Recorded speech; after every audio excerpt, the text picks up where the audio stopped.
And let me share my screen also.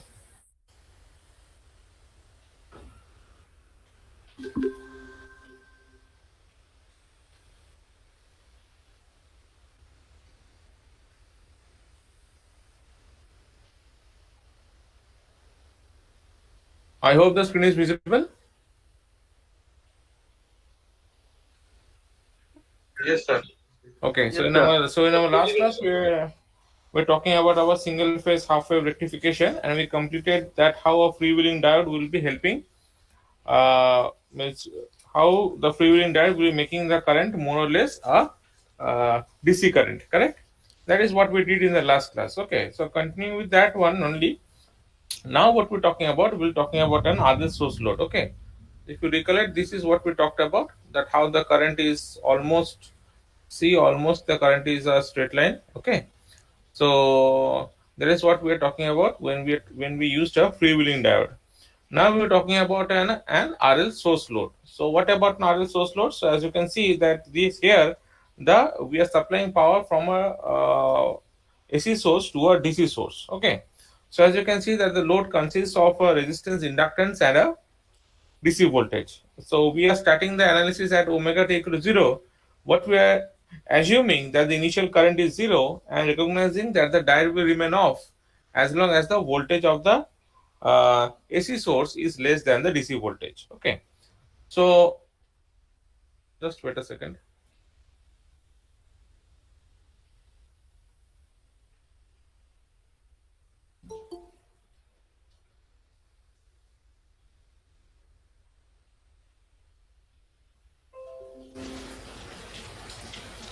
Okay. So what we are saying, let alpha be the value of omega t that causes the source voltage to be equal to VDC. So obviously at this point, okay, our Vm sine alpha, that is, this is our Vs, no? So Vs equal to Vm sine omega t. So Vm sine alpha would be equal to VDC at this position. So from this expression, we can find out the value of alpha, which turns out to be sine inverse of VDC by Vm. Okay. Then what we have, if you see, then when the diode is conducting, okay, so when the diode is conducting, okay, let me go to, yes, when the diode is conducting, so it would, so this would be a short circuit. So what we can say, that we can apply the KVL equation, and the KVL equation will be something like Vm sin omega t equal to Ri t plus L di by dt plus VDC. Correct. So we can write this equation, and the total current will be, obviously, would be the summation of the our IFT and INT, that is the natural current and the force current. Okay, means one is our natural response and another one is the forced response. And if you recollect, in the last class we said that when we're talking about this forced response and the natural response, the natural response is the transient that occurs when the load is energized, and forced response is the current that exists after the natural response has decayed to zero. Okay, so depending upon that one, so what we can write here, the forced response from the AC source, as you can see, it can be written as Vm by Z into sine omega t minus theta. Okay, and the forced response due to the DC source, since there are two sources as you can see here, so forced response due to the DC source would be how much? It would be minus VDC by R. Okay, so the corresponding circuit diagrams for the AC source and for the DC source are also shown in the slide. So obviously the entire forced response will be the summation of these two values. So it would be Vm by Z sine omega t minus theta minus VDC by R. Obviously, again, the natural response would be, if you recollect in the previous class, it was In into A into e to the power minus t by tau, where tau was how much? Or tau was obviously our L by R.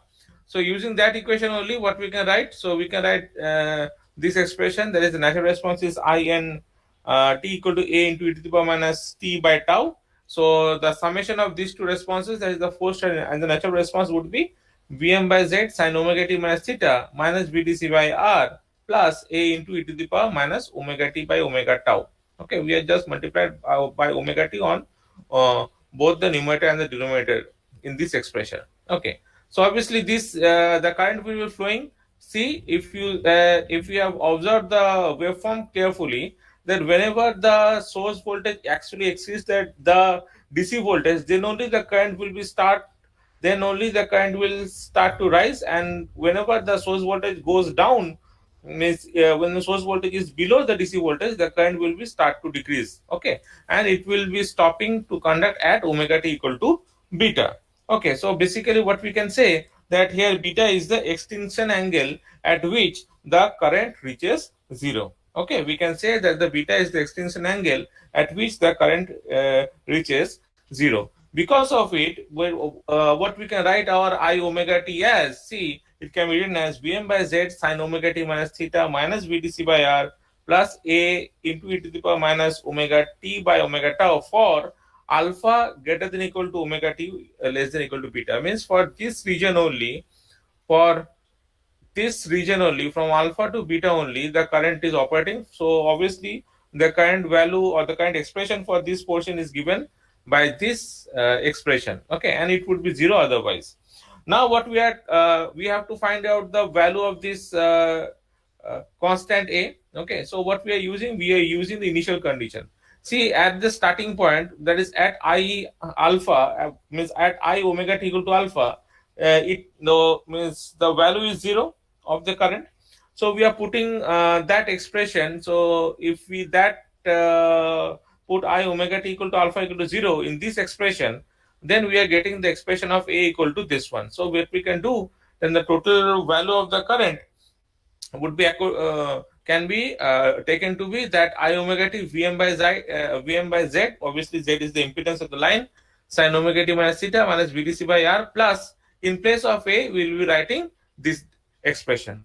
Okay, in place of A we will be writing this expression. In semester what we can do, we can have that the value of beta may be given, so you have to find out the alpha.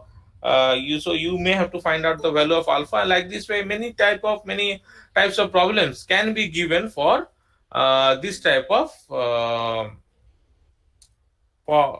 from this type of expressions. Now what we are to find, we have to find the obviously the average power absorbed by the resistors. So as you can see, the average power is I square RMS into R. So how this RMS, what is the expression for this IRMS? Obviously that would be root over of 1 by 2 pi integral of alpha to beta I square omega t d omega t, where this I square will be actually this one. Okay, so then we can find out the average power also. So we can very well guess it would be PDC, which will be equal to VDC into I0, where I0 obviously is the average current, which is given by the expression 1 by 2 pi integral of alpha to beta I omega t into d omega t. Okay, then what we have, so please remember that what we have assumed that the diode and the inductor to be ideal. Okay, so obviously since they are ideal, so no average power would be absorbed by them, by either of them, and the power supplied by the AC source will be equal to the sum of the power absorbed by the resistor and the DC source. So PAC would be something like I square RMS plus I0 into VDC, or which it can be also be found out from this expression of 1 by 2 pi integral of alpha to beta Vm sin omega t I omega t into d omega t, where this I is nothing but this expression. I hope it is clear. Okay, I hope it is clear. RL source load. So obviously you can understand the RL source load can be also thought of that it is charging a battery. No, it is charging a battery. It can also be thought of in this way. Okay, I hope it is clear. Okay, so let us get back to our previous portion when we are talking about this single phase half wave diode rectifiers with freewheeling diode. What we see that we had a very poor form factor or ripple factor of the output voltage. Okay, we had a very poor, see the output voltage. Okay, we had a very poor output voltage for a single phase half wave diode rectifier. Okay, so the problem of this poor the problem of this poor form factor or ripple factor of the output voltage of a single phase half wave diode rectifier with RL load can be solved to some extent by connecting a capacitor across the load. Okay, so how we can do that? By connecting a capacitor across the load. So as you can see what we are doing here, so this is the typical figure where this is the source and this is the diode, and we are placing a capacitor across the load resistance. So what is the assumption? The assumption is the capacitor is initially discharged and the circuit is energized at omega t equal to 0. Okay, so what happens that when the circuit is energized at omega t equal to 0, this diode becomes forward biased. Okay, as the source becomes positive. Okay, so with the diode on, what will happen? We can guess easily that with the diode on, the output voltage is the same as the input voltage, and the capacitor would be charging. Okay, the output voltage would be the same as the input voltage, and the capacitor would be charging. And obviously what will happen that the capacitor would be charged to Vm when the input voltage reaches its positive peak. So let us see the waveform actually, then we can very well guess here. So as you can see that the capacitor is charged to Vm. Okay, the capacitor is charged to Vm when the input voltage reaches its positive peak at omega t equal to pi by 2. Okay, at omega t equal to pi by 2. Okay. Now what happens? Now as the source decreases, as you can see, as the source voltage decreases, okay, after omega t equal to pi by 2, the capacitor actually discharges into the load resistor. Okay, the capacitor discharges into the load resistor. The capacitor starts to discharge into the load resistor. Okay. So at some point, what will happen that the source voltage uh, will be less than the output voltage. Okay, at some point the source voltage is less than the output voltage. So in our case, as you can see from the figure, it is at around omega t equal to theta. Okay, then what will happen that it will reverse bias this diode. Okay, so the point where the source voltage becomes less than the output voltage, the reverse biasing of this diode would be occurring. So reverse biasing of this diode occurring means that it is isolating the load along with the capacitor from the source. Okay, it is isolating the load along with the capacitor from the source. So obviously in this position what will happen, as you can understand, that the capacitor would go on discharging through the load resistance. Okay, so the output voltage that will be getting after this point, that is after omega t equal to theta, is basically is a decaying exponential with time constant RC. Okay, so the output voltage is a decaying exponential, as you can see, with time constant RC while the diode is off. Okay, so what we are seeing, so the point at which the diode turns off actually is determined by comparing the rates of change of the source voltage and the capacitor voltage. Okay, the point where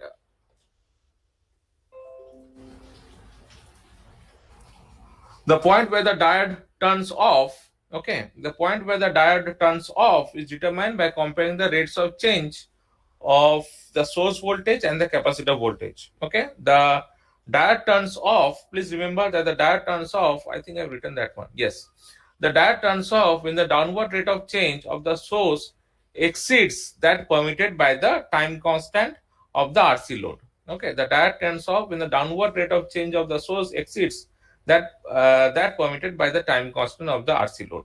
Okay, so at this point, what will happen? At this point, in our case, we have taken that angle to be omega t equal to theta, is the point when the diode turns off. Okay, we have taken the omega t equal to theta where the diode turns off. Okay, similarly, we can find out what is the capacitor values. As you can see, that whenever so this is the output voltage that we are getting, and this is the IC current as well as the current through the diode. Okay, and this is the output voltage that we are getting. So this is something like this. It will be decreasing, then it will be again increasing, and this process will be repeating. Now please remember that the diode that we are seeing here, this diode will be carrying both the capacitive current and the resistive current, and obviously at omega t equal to theta, the sum of these two currents would become zero, and they tend to go to the negative direction. Okay, and they tend to go to the negative direction. So the current would be something like this. Okay, tend to go to the negative direction. See the capacitor current, it is decreasing. Okay, so the load current will be something like this, and the capacitor current will be the summation of both. Means this IC is actually the capacitor current. See, it is decreasing, then it will be increasing, and so on. It will be going on. See, this is the voltage that will be. Means this is the condition when the diode turns off. No, at omega t equal to theta. So at omega t equal to theta, the diode turns off. So the peak inverse voltage across the diode for this half wave diode rectifier with capacitor filter would be somehow would be equal to Vm plus V load. That is the voltage across the load plus the maximum voltage of the source voltage. Okay, so we have to find out that how this actually capacitor is benefiting us from what we said before we started this portion. We said something like this, that the problem of poor form factor of the output voltage of a single phase half wave diode rectifier can be solved to some extent by connecting a capacitor across the load resistance. So we have to find that how the application of this capacitor is actually decreasing the form factor also of the ripple factor of the output voltage. Okay, so let us see this one. So what we have assumed till now, so at angle omega t equal to theta is the point where the diode turns off in the figure. So the output voltage can be described by these two expressions. As you can see, that one is V0 omega t would be equal to Vm sin omega t when the diode is on, and it would be V theta into e to the power minus of omega t minus theta by omega of Rc when the diode is off. Obviously, V theta is Vm sin theta. Okay. Now what we have said, see here, we have said that the point where the diode turns off is determined by comparing the rates of change of the source and the capacitor voltages. So obviously then we have to find out the slopes of these two functions. So this one is the source voltage and this one is the capacitor voltage. So we have to find out the slopes of these two functions. So we are finding out the slopes of these functions. So the first, so d by d omega t of Vm sin omega t would be giving us Vm cos omega t. And similarly, d by d omega t of Vm sin theta into e to the power minus omega t minus theta by omega Rc would be giving us this expression of equation number 14. Okay. At omega t equal to theta, what we are saying that the slopes of the voltage functions are equal. So what we are saying that at this position, okay, at this position, the slopes are equal. Okay. So what we can write that these two equations can be made to be equal at omega t equal to theta. So see, we are making them equal, and we are getting an expression something like this: 1 by tan theta equal to 1 by minus of omega Rc. Now if we solve for theta and we express theta, we see that actually this is and expressing theta in its proper quadrant, what we can write is that theta would be equal to minus of tan inverse omega Rc plus pi. Okay. So in practical circuits, where the time constant is very large, we can take the theta to be near about equal to pi by 2, and Vm sin theta would be equal to more or less our Vm. Okay. So when the source voltage comes back to the value of the output voltage in the next period, when the source voltage comes back to the value of the output voltage in the next period, what is happening at this position? At this position, again, the diode is becoming forward biased. Okay, at this position, this diode is again becoming forward biased, and the output again is the same as the source voltage. See, and the output again is the same as the source voltage. Okay, so the angle at which the diode turns on in the second period, that is at omega t equal to 2 pi plus alpha. Okay, the angle at which the diode turns on in the second period is omega t equal to 2 pi plus alpha, and this is the point where the sinusoidal source, as you can see, the sinusoidal source reaches the same value as the decaying exponential output. Okay. This is the point, that is omega t equal to 2 pi plus alpha is the point where the sinusoidal source reaches the same value as the decaying exponential output. So at this position, particularly at this position, what we can write is that Vm sine of 2 pi plus alpha will be equal to Vm sine theta into e to the power minus of 2 pi plus alpha. In place of omega t, we are writing 2 pi plus alpha minus theta by omega RC. So if we get this equation number 7, as you can see, that the expression that we are getting in equation 17, okay, this equation has to be solved numerically for alpha. Then what about the current? So obviously the current in the resistor is calculated from this expression of IR equal to V0 by R. The current in the capacitor is calculated from this expression of IC omega t equal to omega C into d by d omega t V0 omega t. Okay. So using this V0 expression, okay, what we can write? We can write our IC omega t equal to this expression, see, minus of Vm sin theta by R into e to the power minus of omega t minus theta by omega RC for theta less than equal to omega t less than equal to 2 pi plus alpha when the diode is off, and when the diode is on for 2 pi plus alpha to 2 pi plus theta.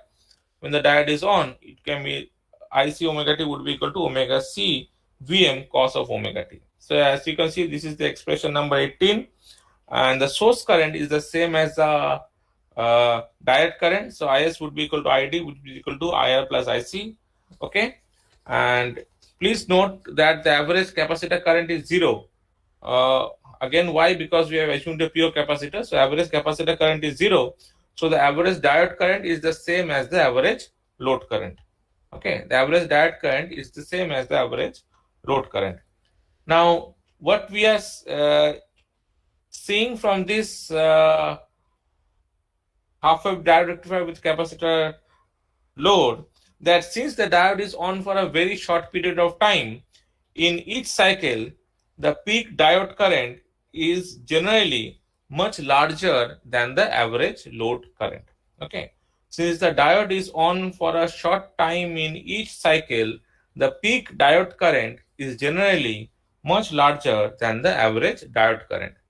So the peak capacitor current occurs when the diode turns on at omega t equal to 2 pi plus alpha. So from equation number 18, what we can write is that IC peak equal to omega C into Vm cos of 2 pi plus alpha, which gives us omega Cm Vm into cos alpha. That is equation number 20. Now obviously the resistor current at omega t equal to 2 pi plus alpha is obtained from our expression 11. Okay. This is the expression of 11. Okay. So the resistor current at omega t equal to 2 pi plus alpha is given as IR 2 pi plus alpha equal to Vm sin 2 pi plus alpha by R. So that would be equal to how much? That would be equal to Vm sin alpha by R. So obviously the peak diode current would be the summation of these two. Okay. Because why? Because we have written here the source current will be equal same as the diode current. So the peak diode current is the summation of these two. That is, it would be the summation of IR plus IC, and that would be giving us how much? That would be giving us, see this expression, that is Vm, taking Vm common, we get of omega C into cos alpha plus sin alpha by R. Okay. So this is the expression for our peak diode current. Now the effectiveness of this particular capacitor filter is actually determined by the variation in the output voltage. What do you mean by the variation in the output voltage? This is the difference between the maximum and the minimum output voltage, which is the peak to peak ripple voltage. Okay, so which is the peak to peak ripple voltage, means we are actually trying to measure the peak to peak ripple voltage. Okay, this peak and this peak. Okay, peak to peak ripple voltage. So the effectiveness of the capacitor filter is determined by the variation in the output voltage, which may be expressed as the difference between the maximum and the minimum output voltage, which is the peak to peak ripple voltage. Okay. Now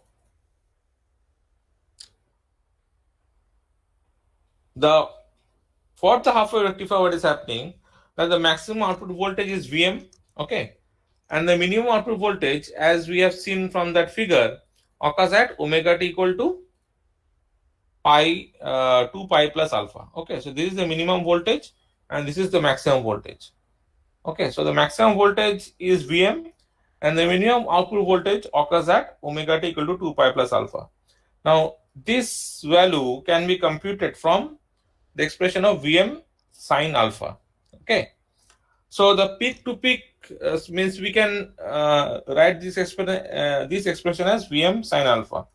So the peak to peak ripple for this circuit, that is delta V0, should be Vm minus Vm sine alpha. Okay. So it would be something like what I've just said, that is Vm minus, yes, Vm minus Vm sine alpha. Okay. So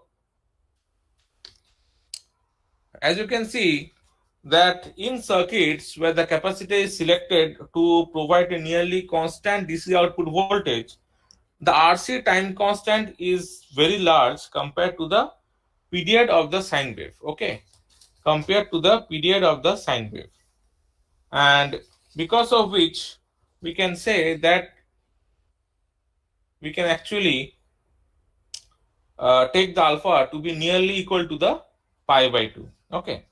So when the source means, as you can see, that when the diode turns on close to the peak of the sine wave, we can take alpha equal to pi by 2. So the change in the output voltage when the diode is off, which is described in the equation 11. Okay. What was our equation 11? I'm just going back again. If you see that in equation 11 was our this expression, this one. Okay. So in this expression, if V theta is more or less equal to Vm and theta is more or less equal to pi by 2, then this expression can be evaluated at alpha equal to pi by 2. So what we can write, V0 into 2 pi plus alpha would be equal to how much? It would be equal to Vm. Okay, it would be equal to Vm e to the power, in place of omega t, what we are writing, 2 pi plus pi by 2. Okay, because you have taken alpha equal to pi by 2. So 2 pi plus pi by 2 minus of pi by 2, because theta is also taken to be equal to pi by 2 by of omega rc, and that expression would be equal to how much? Obviously then it would be Vm into e to the power 2 pi by omega rc. Okay, that should be the expression. So what we are getting, we are getting that one or not? Yes. So as you can see, this is the expression that we are getting. Okay. So Vm into e to the power minus 2 pi by omega rc. So what would be the ripple voltage? So in place of, so the ripple voltage would be Vm minus this expression. So what we can write, Vm, taking Vm common, it can be written as 1 minus e to the power minus 2 pi by omega rc. Okay. So again, see, this exponential can be approximated by the series expansion. If that is the case, then e to the power minus 2 pi by omega rc can be written as 1 minus 2 pi by omega rc from series expansion. Okay. So from series expansion, we are writing e to the power minus 2 pi by omega rc equal to, is more or less equal to 1 minus 2 pi by omega rc. Okay. If that is the case, then if we put that value in this expression, then it would be 1 and minus 1 plus 2 pi by omega c. So 1 and 1 cancel each other out, and the peak to peak ripple would be approximately would be equal to Vm into 2 pi by omega c. So what we are seeing is that delta V0 would be equal to Vm by f Rc. Omega means 2 pi f. So from that we can get the expression as Vm equal to delta V0 equal to Vm by 2 pi by FRC. Okay. So as you can see from this expression, we can clearly see that the output voltage is reduced by increasing the filter capacitor. If we increase the filter capacitor, then the peak to peak ripple voltage can be reduced. Okay, means will be getting a more or less a smooth DC output voltage. But if we say so, so can we increase C infinitely? Please remember that as the capacitor value increases, the conduction interval for the diode actually decreases. Because of which, increasing the capacitance to reduce the output voltage ripple results in a very large peak diode current, as was shown by this particular expression. Okay. So if we increase C, our ripple value will be, our peak to peak ripple voltage will be decreasing. Yes. Okay. But the peak diode current would also be increasing. Okay, so there has to be a balance between the two while taking this capacitor uh, into account. Okay, I hope it is clear till now. I hope it is clear till now.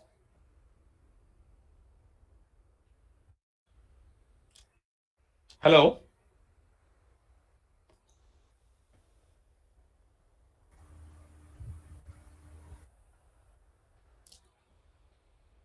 Hello. I hope it is clear till now. Yes, sir.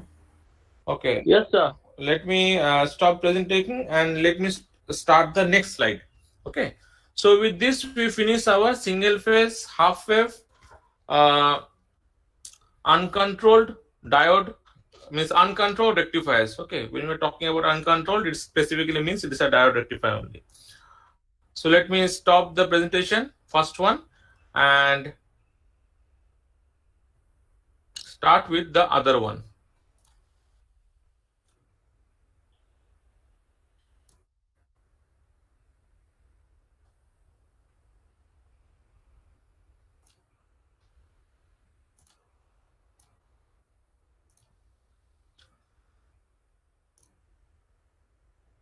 Okay, this one is visible. Single phase full of diode rectifier.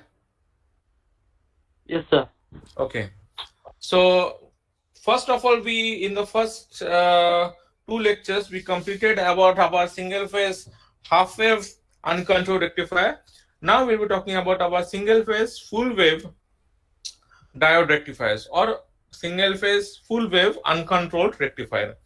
So obviously, what would be the objective of a full wave rectifier? The objective is to produce a voltage or current that is purely DC or has some specified DC components. Okay, means the output voltage would be DC or the output current would be DC. So we'll be seeing that the output of the full wave rectifier has inherently less ripple than the half wave rectifier and is the most widely used compared to our single phase half wave diode rectifiers. Okay, if you recollect that in single phase half wave rectifiers, the problem was that the efficiency was very less at around 40%. Okay, there was more ripple content, means the form factor was very low. Okay, means it was that half wave rectifier was operating only for one cycle of the input voltage, only for half cycle, no, of the input voltage. So the we were actually not getting a uh, completely rectified value, but rather means the ripple content was very high, or means the form factor was very poor.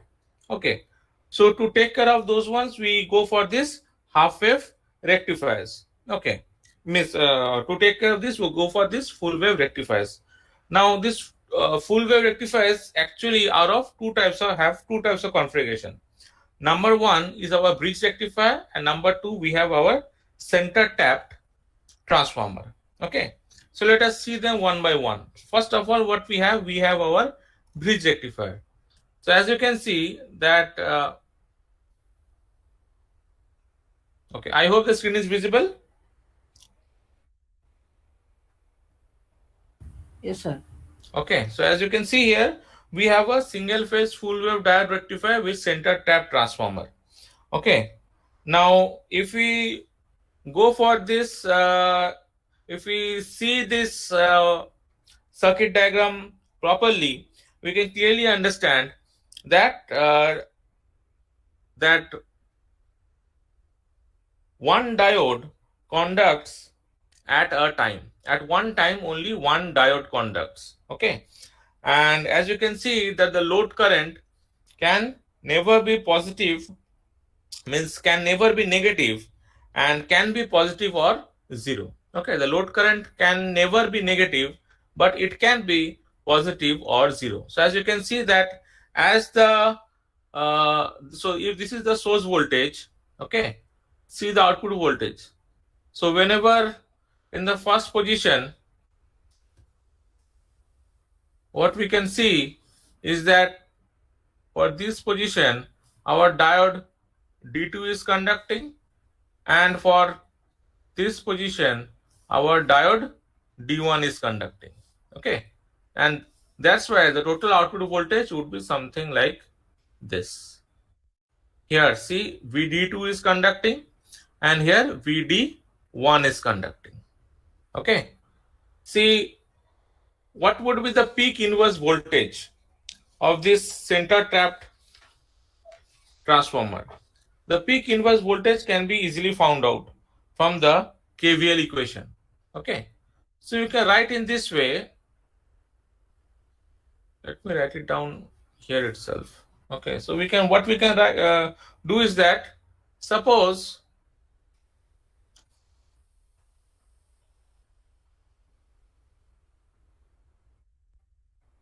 so suppose our source voltage is something like this. Okay, so then what will happen? Then this diode D2 would be forward biased. So let us take it as a short circuit, and this diode D1 would be reverse biased. Okay, so let me write it down in this way.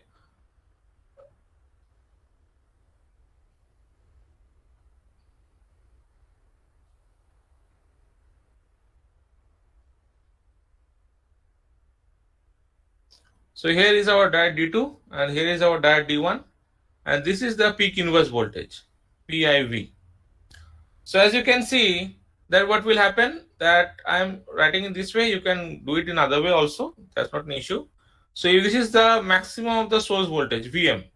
So if we apply KVL in this equation, what we can write? We can write, if you see, we can write, so let us take that the value or the voltage here is V0. We can take the value as, means if we can take the value as minus V0 plus Vm is equal to 0. Okay, if we apply KVL in loop number 1. So obviously then what is V0 value? It is equal to Vm. And if we apply KVL in loop number 2, okay, so this is the peak inverse voltage. So we can write V0, okay, minus PIV, and it would be plus our Vm equal to 0. So what is our peak inverse voltage across this diode D1? It would be, see, V0 is how much? We have calculated to be Vm, so it would be how much? It would be 2 Vm. So that is Vm minus PIV plus Vm equal to 0. So peak inverse voltage across diode D1 would be equal to twice of Vm. Okay. I hope you can understand this from the simple KVL equation. Okay. So if we do this one, see the KVL equation here. How much is the peak inverse voltage across the diodes? It is how much? It is minus 2 Vm. How it is coming? So I have just explained it to you. Okay. Now what we can say, that this output voltage is plus Vs1. Okay, this is plus Vs1 when diode D1 is conducting, and it is minus Vs2 when diode D2 is conducting. Okay, it is plus Vs1 when diode D1 is conducting, plus Vs1 when D1 is conducting, and minus Vs2 when D2 is conducting. Okay, see the secondary voltages. The secondary voltages are related to the source voltage by Vs1 equal to Vs2 equal to Vs into N2 by 2N1. Okay, so the other things that can be seen from this particular circuit diagram is that the current, see the current in each half of the transformer secondary. Okay, the current in each half of the transformer secondary is reflected to the primary. Okay, is reflected to the primary, because of which the average source current is 0. Okay, let me write it down. that current in each half of the transformer secondary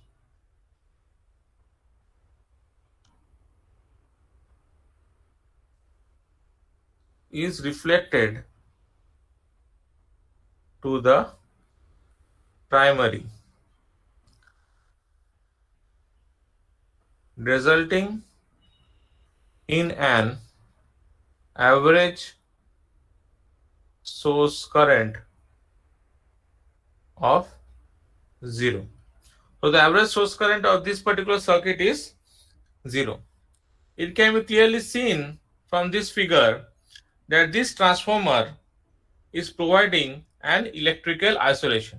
Okay, it can be clearly seen that there is an electrical isolation between the source and the load. Okay, and as can be seen from this waveforms that the fundamental frequency of the output voltage is 2 omega. Okay, fundamental frequency of the output voltage is 2 omega since two periods of the output. Okay, since two periods of the output occur for every period of the input. Okay, so the fundamental frequency of the output voltage is 2 omega since two periods of the output occur for every period of the input. Okay, that is also what we can infer here. Let me write it down.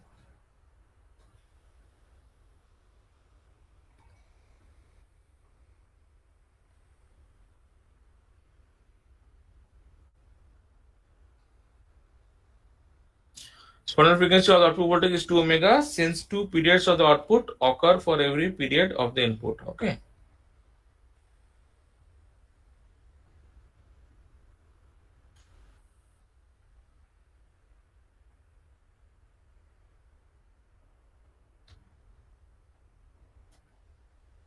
Okay.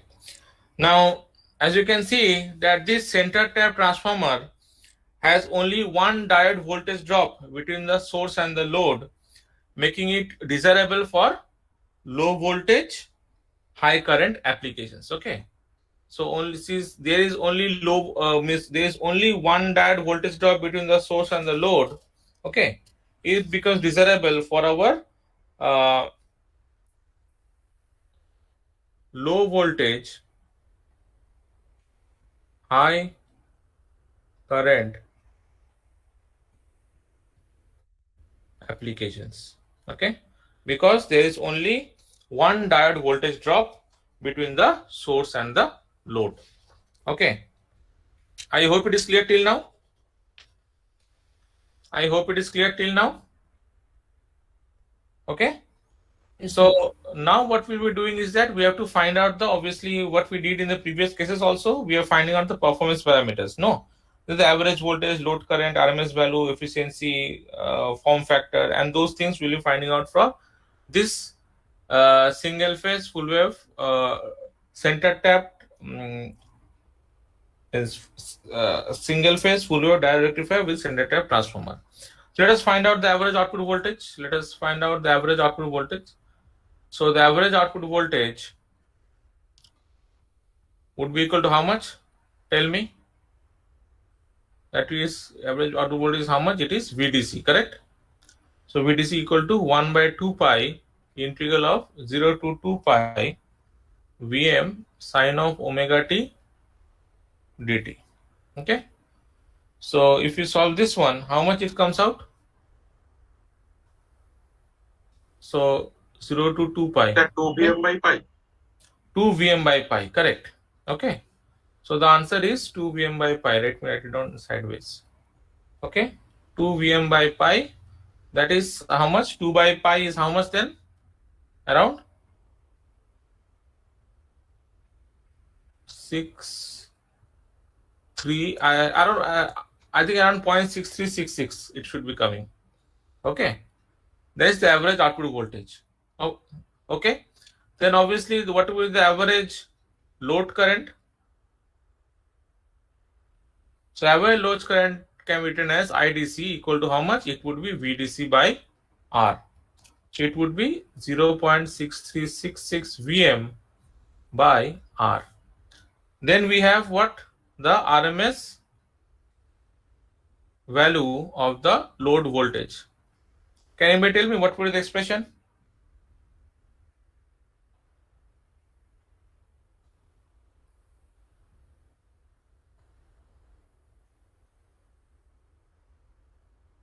It would be 1 by 2 pi integral of 0 to 2 pi Vm sine omega t whole square dt.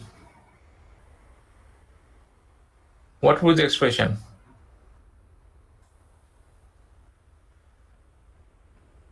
Sir, d omega t.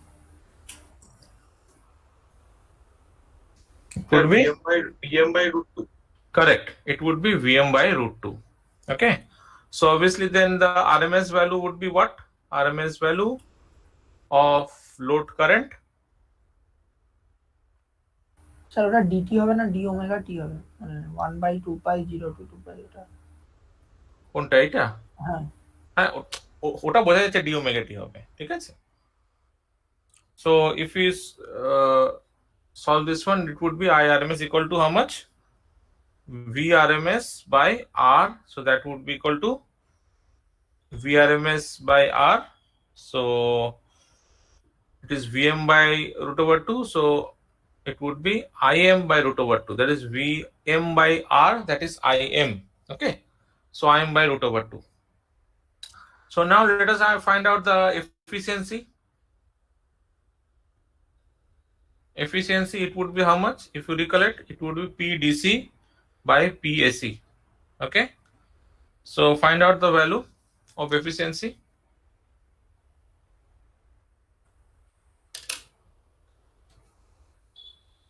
It will be double of 40.6, means 81.1. 81.1. 81.1. Okay. So 81.1%. Okay.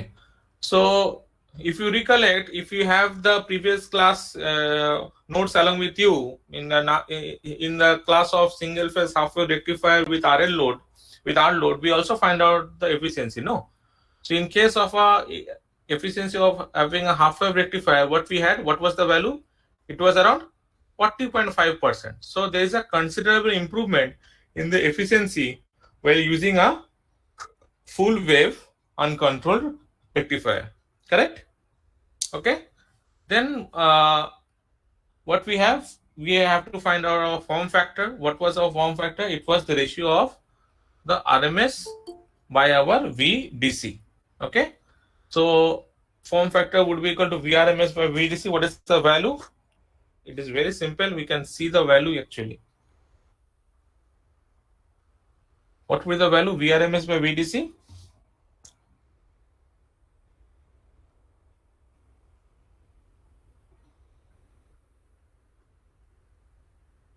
What is the form factor value?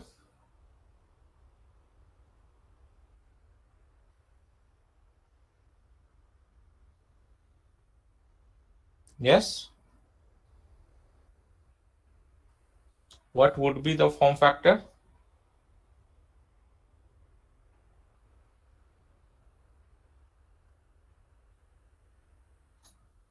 Yes, what will be the value?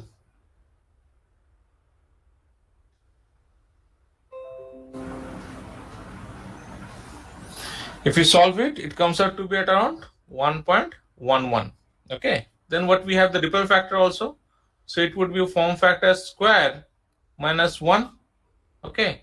So that should be coming out around 48.2%. Okay.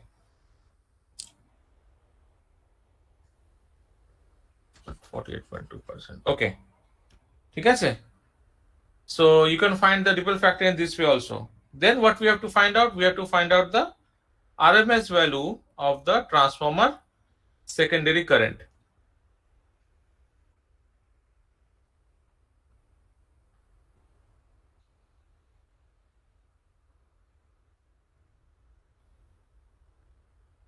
Am I audible?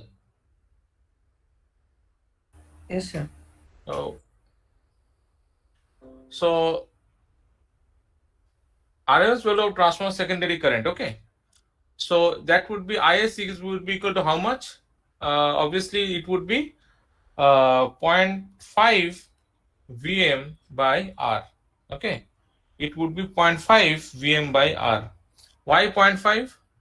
Because we are saying that 1 by 2 pi of integral of 0 to pi Im sine omega t square d omega t. Okay, so that should be and to the power 1 by 2, that should be equal to Im by 2. Okay, so that's why the RMS value of transformer secondary current is uh, 0.5 Vm by R. Okay, now this value is also the RMS, is also the diode RMS value. Okay, this is also diode RMS value. Because why? Because anybody tell me why this value is also the diode RMS value? Why this value is also the diode RMS value?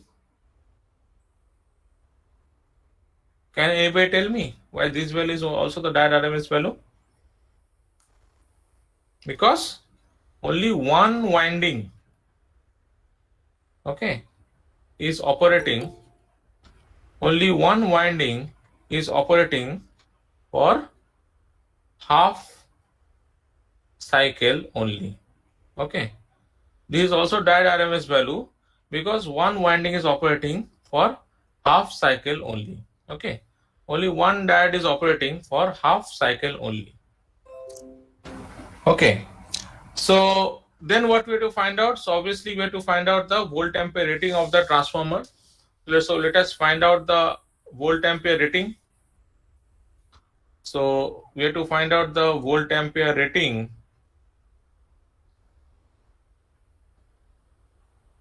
of the transformer. Okay, so VA would be equal to how much? It would be equal to Vs into Is. That would be equal to Vs is how much? Vm by root over 2. Okay, so that would be 2 into 0.707 Vm into Is is how much? Is is 0.5 Vm by R. No, so 0.5 Vm by R. Please note why we have introduced the 2 here, because there are two windings. No, so that's why we have introduced here 2. Okay, it's because it's a center type transformer, that's why. So what we can write then, the TUF, what is TUF? If you recollect, UF is our transformer utilization factor. Okay, so it would be PDC by Vs into Is. Okay, so PDC is how much? PDC is actually VDC into IDC, that is 2 Vm by pi whole square by R. Okay, all 0.6366 whole square by, so here it would be 2 into 0.707 into 0.5. Okay, if you solve this, it should be coming at around 57.32%. Okay, so what does this signify? So we note that 1 by TUF, so 1 by 0.57 gives us how much? It should be giving us around 1.75, signifies that the input transformer, okay, signifies that the input transformer, if present, must be 1.75 times larger than that when it is used to deliver power from a pure AC terminal voltage. Okay, from a pure AC terminal voltage. I hope you remember this one. Okay.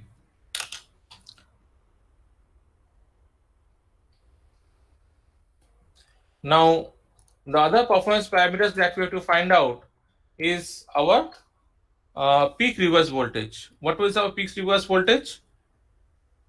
Peak reverse blocking voltage or peak inverse voltage. We have found out it to be 2 Vm through the KVL. Okay, and obviously through the waveforms also we can find it out. Then we have to find out our IS peak. So source current peak would be equal to how much? It would be equal to Im, that is equal to actually Vm by R. Then Is is how much? Is is we have found out to be Im to be how much? That is Is is equal to the RMS value of input current. Okay, RMS value of the input current, which is equal to the RMS value of the load current. Okay, equal to the RMS value of the load current. Okay, so RMS value of load current, which is equal to how much? Then it is equal to Vm by root over 2, that is 0.707 Pm by R. Okay, so then we have to find out the crest factor. So the crest factor of the input current is equal to how much? It would be Is peak by Is, correct? So it would be correct root over root 2. So if you see what was the crest factor in case of our single phase half wave diode rectifier, okay, if you see that one, It was 2. it was 2. 2. Okay, so the performance, so as you can see that the performance of this single phase half wave single phase diode full wave rectifier is considerably improved compared to that of our half wave diode rectifier, correct? Okay, now we will be talking about our single phase full wave diode rectifier with bridge configuration. Now please remember, also known as our bridge rectifier also. Okay, now please remember that this bridge rectifier, the performance parameters will obviously be the same except for the transformer utilization portion, because there we do not require actually any transformer. As you can see, this is the picture for our single phase diode rectifier with bridge rectifier. Okay, so the diodes D1 and D2 are conducting during the positive half cycle. It is very much clear. So during the positive half cycle, diodes D1 and D2 are conducting. So this is, see the voltage across D1 and D2 during the positive half cycle, that would be 0, whereas during that portion our D3 and D4 would be reverse biased. So here the D3 and D4 value is given here, it is reverse biased. Okay, and what we have, so obviously during the negative or half cycle of the input, during the negative half cycle of the input, see during the negative half cycle of the input, diodes D3 and D4 would be conducting. Okay, so for the negative half cycle of the input, see diode D3 and D4 would be a short circuit. Okay, so as you can see here also the load current can be positive or 0, but it will never be negative. Okay, but it will never be negative. It can be it can be positive or 0, but it cannot be never be negative. Okay, though how the load current will be behaving, it would be near about a DC current or it is going to 0, actually will depend upon certain conditions which we will be talking about later when we are talking about this single phase full wave diode rectifier with bridge rectifier with an RL load. Okay, for those cases we'll be seeing that the load current may not be 0, it may be a continuous DC current also, but that depends upon certain factors. We'll be seeing it later on. And obviously what we can say that the voltage across the load is Vs. Okay, so voltage across the load is Vs. This voltage across the load is Vs when D1 and D2 are on, and the voltage across the load is minus Vs when D3 and D4 are on. Okay, and when D3 and D4 are on. Okay, so this is how actually the single phase diode rectifier with bridge configuration is actually occurring. Again, if you see properly here, that the maximum voltage that is occurring across the reverse bias diode is the peak value of the source here. see here the maximum voltage that is occurring is how much? It is actually minus Vm. Okay, so this is occurring? We can again write it down or show it through a simple KVL equation. So we can write this expression can be boiled down to something like this. Okay.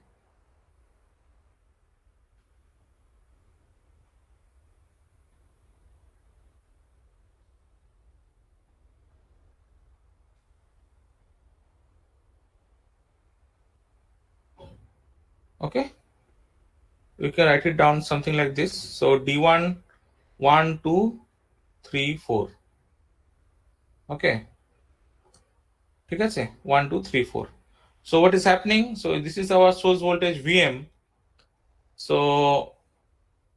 during the condition when 1 and 2 are operating, so what we can say that we can make 1 and 2 remove. We can make 1 and 2 as short circuit. Okay. And this 3 and 4 would be open circuit. Okay. Correct. So this is the peak inverse voltage that would be operating here, and this is our voltage V0. Okay, so if we write the KVL across this expression, okay, so if we write the KVL across this expression, so what we are getting, so if we write the simple KVL, it would be something like this. So we are getting the KVL across this expression would be how much? Across this. Okay, we are writing the expression of KVL, it would be plus Vm minus V0 equal to 0. Okay, so this expression we are getting V0 equal to how much? Vm. And if we apply now the, sorry, what I tried to remove, what went away. And if we apply the KVL in this expression, in this loop, it would be how much? It would be minus V0, okay, plus PIV equal to 0. So PIV equal to how much? V0, but we found out V0 equal to Vm. So peak inverse voltage would be equal to Vm. Okay, so peak inverse voltage would be equal to Vm for this particular expression. So what we are saying that the loop containing means the maximum voltage across the reverse biased diode is the peak value of the source. Okay, so with diode on, the voltage across the diode D3, with diode on, the voltage across the diode D3 would be equal to how much? Would be equal to this minus Vs. Okay, so one thing can also can be seen from this particular figure is that the current entering from means entering the bridge from the source side. Okay, the current entering the bridge from the source side is actually ID1 minus ID4. Okay, the current entering the bridge from the source side is ID1 minus ID4, which is symmetric about 0. Which is symmetric about 0 means that the source current means the average source current is 0. Okay, as you can see here that the current entering the bridge from the source is ID1 minus ID4. So the average source current is 0. Here also the RMS source current, as you can see, is the same as the RMS load current. The RMS source current is the same as the RMS load current. Okay, why? The source current is the same as the load current for 1/2 of the source period. As you can see, the source current is the same as the load current for 1/2 of the source period, and is the negative of the load current, as you can see here, and is the negative of the load current for the other half. Okay, so the squares of the load current and the source currents are the same, and so the RMS currents are equal. Okay, and here as you can see what we are having the peak inverse voltage is how much? It's coming out to be only Vm. Okay, So the since means obviously minus Vm, peak inverse voltage means should be written in the means it is talking about the reverse bias condition for the particular diode. So because of this lower value is lower peak diode voltage in the bridge rectifier, this bridge rectifier is more suitable for high voltage applications. Okay, so because of this lower peak value, what we can say that this bridge rectifier is suitable for our high voltage applications. Why? Because the peak inverse voltage is very less. Okay, it is equal to the source voltage. That's why it is more applicable for high voltage applications, which was not the case for our single phase full load diode rectifier with center tap transformer, because in those cases the peak inverse voltage was how much? It was 2 Vm. Okay, the peak inverse voltage was 2 Vm. Okay, so what we see here in the next slide is basically, let me just remove this one. I think you can understand. Relate this.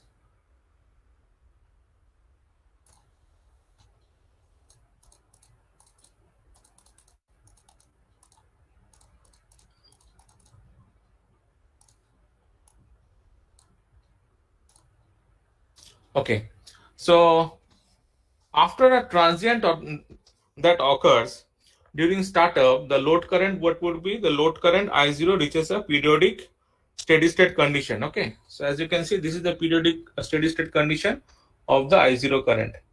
Okay, this is the periodic steady state condition. So after a transient that occurs during the startup, the load current I0 reaches a periodic steady state as shown in this particular figure. So for the bridge circuit, what is happening, that the current is transferred, okay, from one pair of diodes to the other pair of diodes. Okay, the current is transferred from one pair of diodes to the other pair of diodes. Okay, when the source changes its polarity, we can very well understand this one. So the voltage across this RL load, as you can see, is a fully rectified, is a fully rectified uh, sinusoid. Okay, as you can see, that's why the voltage across this RL load is a fully rectified sinusoid. Okay, so this fully rectified sinusoidal voltage can be expressed. Okay, can be expressed as a Fourier series containing a DC term and even harmonics. So we can write this expression of V0 across this load, across this RL load, as V0 equal to V0 plus of summation of n equal to 2, 4, 6 and so on, Vn cos of n omega t plus pi. So where the expression of this V0 is 2 Vm by pi, and Vn is equal to 2 Vm by pi, 1 by n minus 1 minus 1 by n plus 1. I would request that you try to solve the, to find out the Fourier series of a full wave rectified sine wave, because that is a very common question that is being asked in your semester classes also. Okay, so this is the expression. So the current in the RL load is then computed using the superposition theorem. So taking each frequency separately and then combining the results. So the DC current and the current amplitude at each frequency are computed from the expression of I0 is equal to V0 by R, and In would be equal to Vn by Zn, which is equal to Vn by R plus Jn omega L. So as you can see from this particular expression,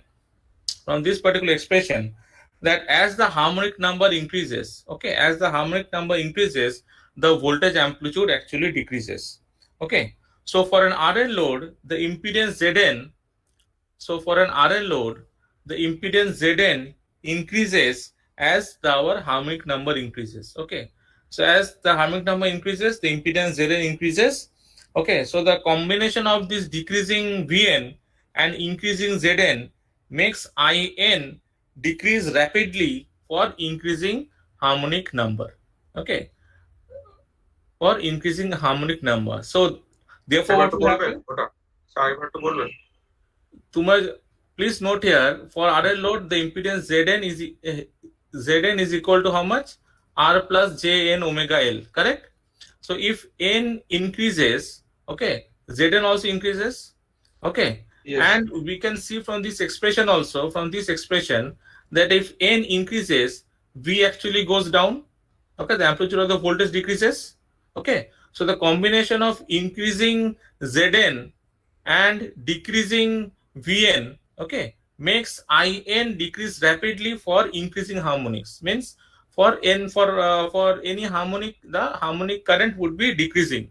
Therefore, what will happen? Only a DC term, only the DC term will be there, and only a few of the AC terms are usually necessary to describe the current in the RL load.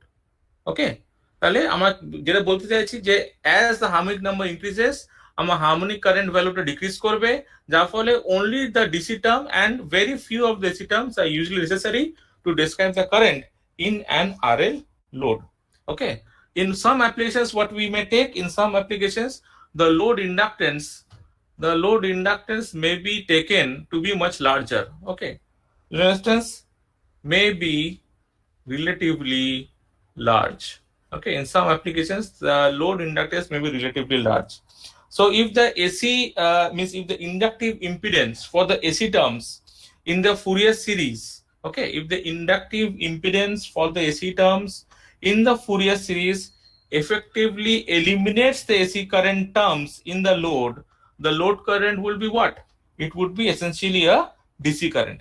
Okay, so if the inductive impedance for the AC terms in the Fourier series effectively eliminates the AC current terms in the load current will be essentially a DC current. So that's why we have written here, if omega L is much greater than R, then I omega t would be equal to I0 by V, I0 equal to V0 by R, which is 2 Vm by R. So the IRMS will be essentially I0. That means what we are saying, that the load current will be essentially a DC current. So as you can see, that the load current would be essentially a DC current, means the combination of this ID1 all would be something like this. Okay, this would be our load current. Okay, as you can see from this particular figure. I hope it is clear till now. Yes, sir. Okay, so let us finish here itself. I think you have classes from next from 12 o'clock, so let us finish here itself, and we'll be starting with the other portion in our next class. Okay, so let me stop. Sir বলছি আগের দিনের ক্লাসের slide গুলোকে দেওয়া যাবে? হ্যাঁ, আমি আজকে পাঠিয়ে দেবো সেগুলো, ঠিক আছে? I will be sending them today itself. Okay, so thank you everybody, you may leave the class.